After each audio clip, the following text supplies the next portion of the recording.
esto no es solo una historia, es de esas que vuelven a tu mente a las 2 de la madrugada. Si estás preparado para escuchar la verdad que nadie vio venir, suscríbete ahora.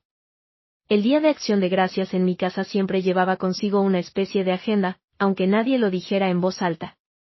El pavo se servía dorado y perfecto, las copas de vino brillaban bajo la luz de las velas, y las historias de papá corrían como si fueran champaña. Y, como cada año, él encontraba la manera de mencionarla, mi hermana, la joya de la familia. Tu hermana acaba de comprar una casa preciosa, anunciaba con orgullo, como si presentara a la realeza.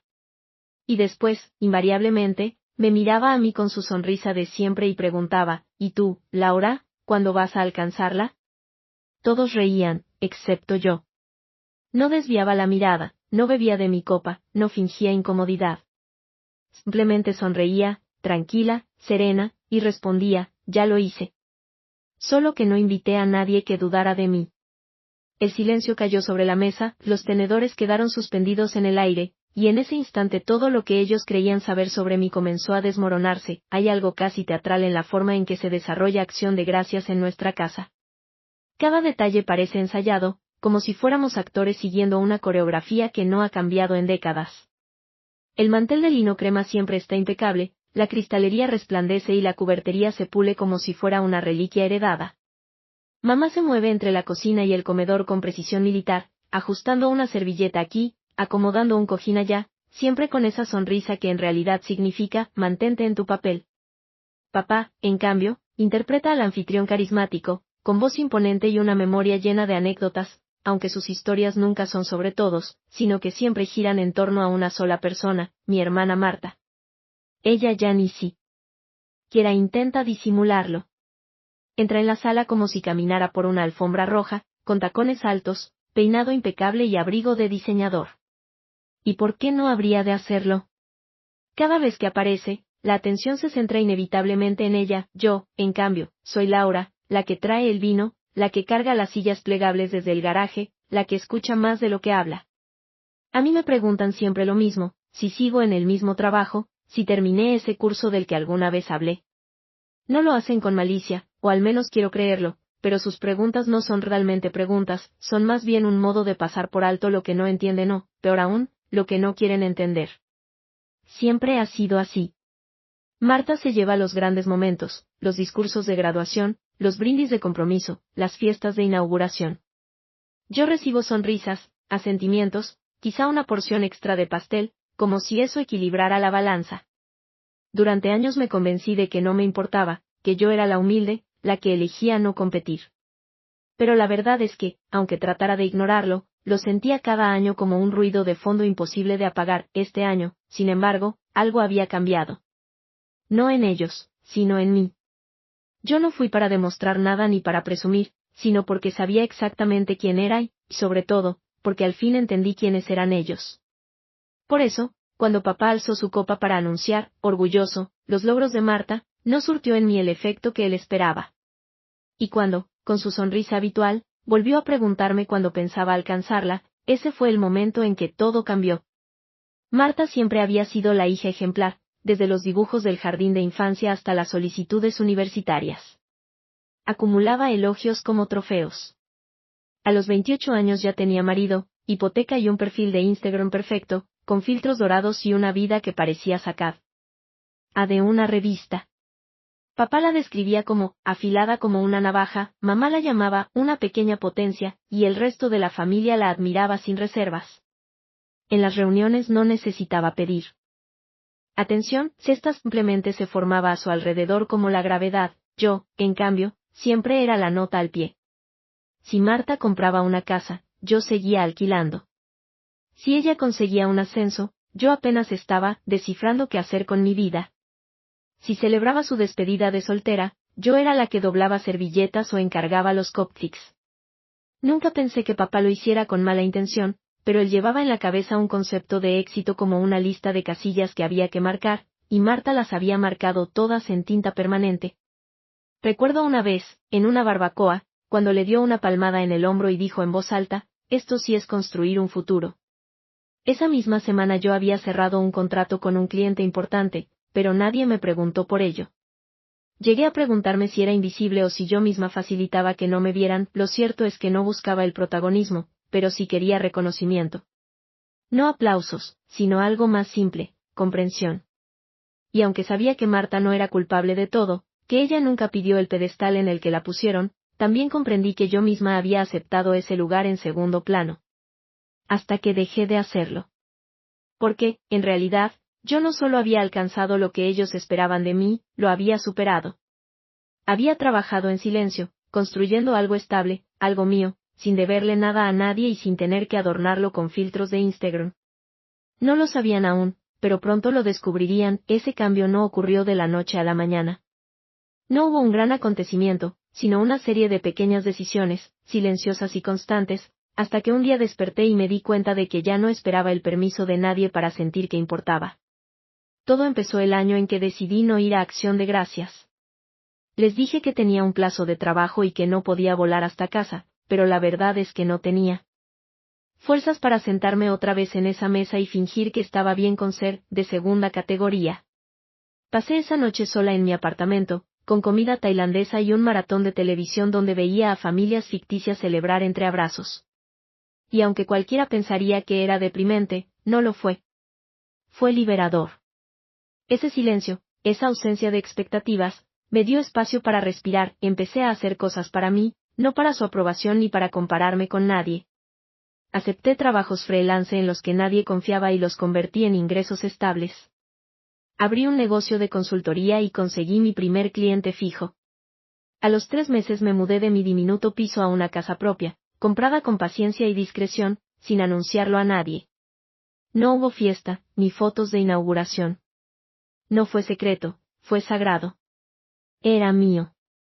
Cada logro se volvió un recordatorio de lo lejos que había llegado, aunque nadie en mi familia se interesara lo suficiente como para preguntar, así que cuando llegó la invitación para el siguiente día de Acción de Gracias, estuve a punto de rechazarla.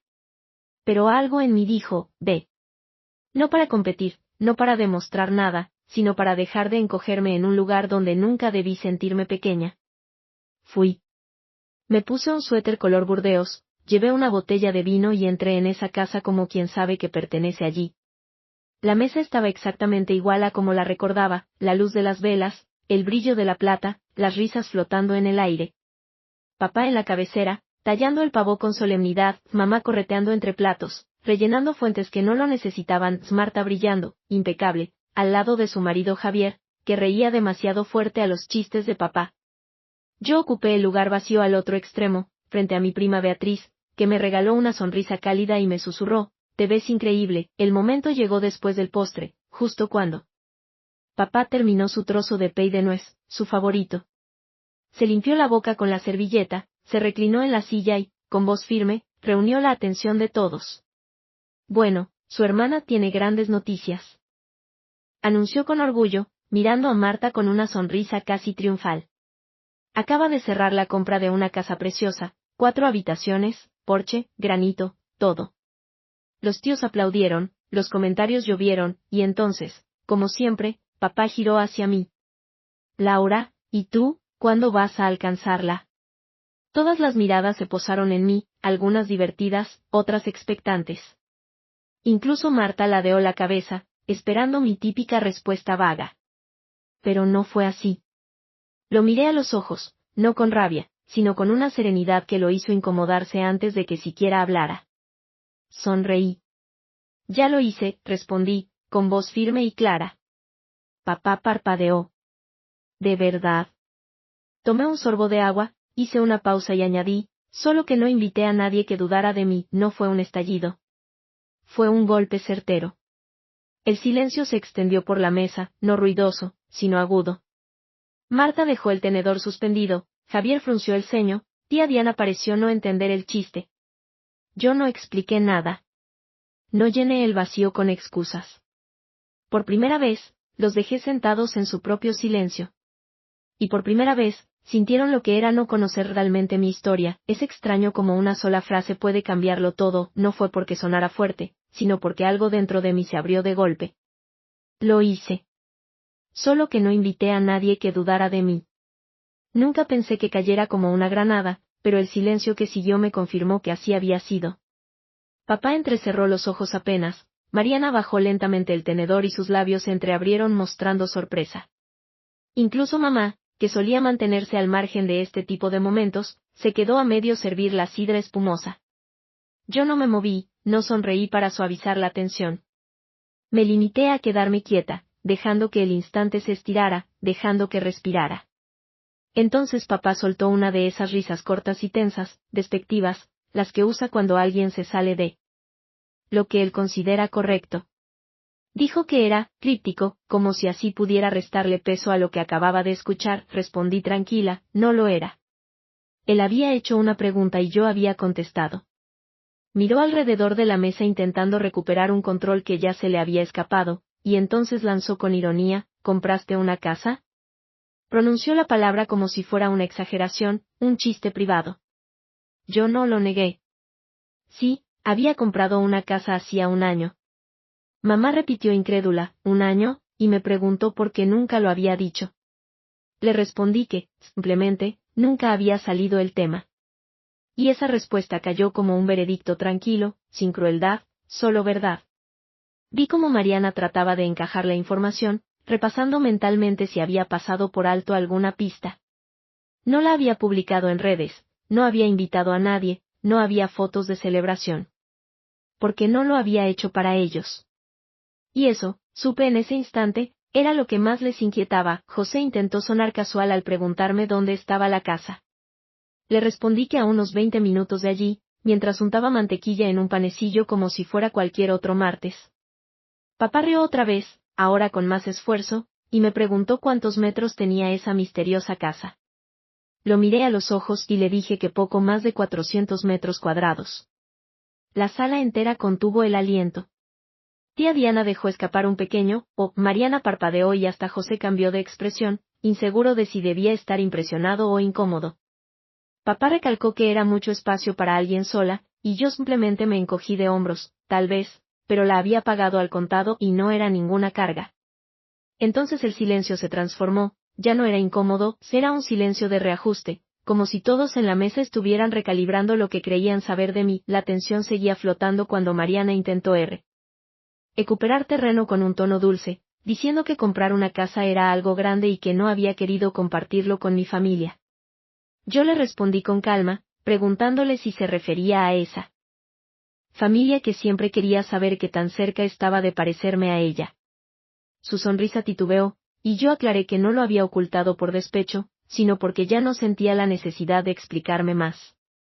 Papá cambió de tema, preguntándome a qué me dedicaba ahora, pues pensaba que aún trabajaba como independiente. Le dije que había abierto mi propia consultora y que ya tenía 6 clientes fijos. Mamá intervino sorprendida, no con incredulidad, sino con una fragilidad que dejaba ver cierta realización.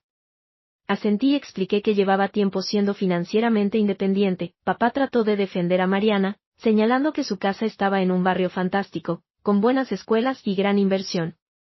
José asintió de manera automática y Mariana se irguió un poco, como buscando reafirmarse.